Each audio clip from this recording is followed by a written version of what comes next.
So my question is, how have these extreme weather events impacted global food production?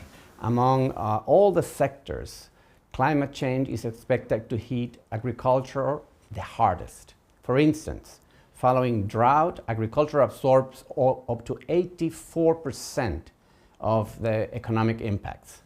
The state of food security and nutrition in the world, the SOFI report of 2023, published by FAO and several other UN agencies, informs that 735 million people faced hunger last year.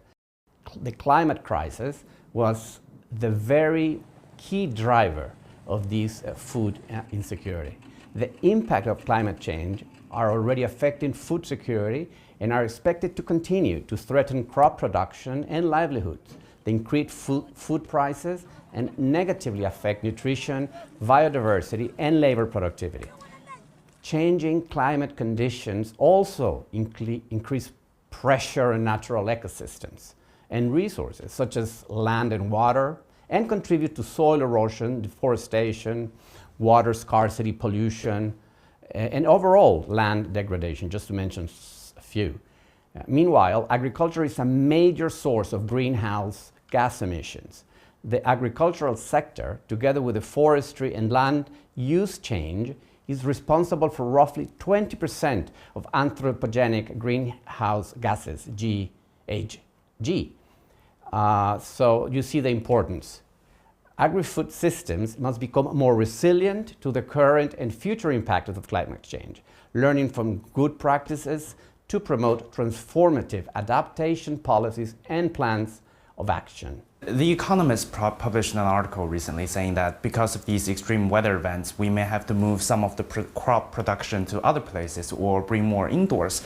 That's the case for China, and maybe I imagine that would be the case for a lot of places in the world. So are we prepared for this kind of major shifts in global food production? Before I answer your question a little bit more in detail, let me just mention keywords that are related to this question. Adaptation, mitigation, innovation, produce more with less. Addressing the impact of extreme weather and greenhouse gas emissions, as mentioned in your question, belongs to the mitigation against climate change.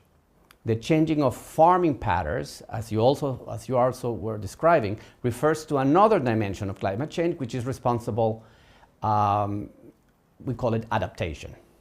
In addition to extreme weather, which are experiencing a more obvious way, there are longer-term changes in climate, such as the increasing mean temperature, water stress, changes in the occurrence of pests and diseases, sea level rises, and ocean acidification, and so on.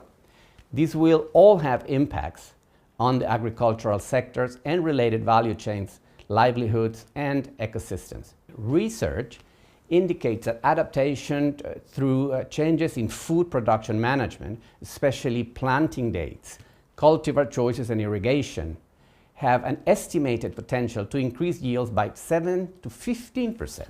As you are undoubtedly aware, food security is not just affected by climate alone.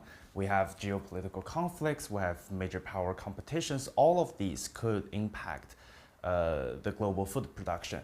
So with all these disruptions, what should individual farmers and small food companies do to offset these disruptions?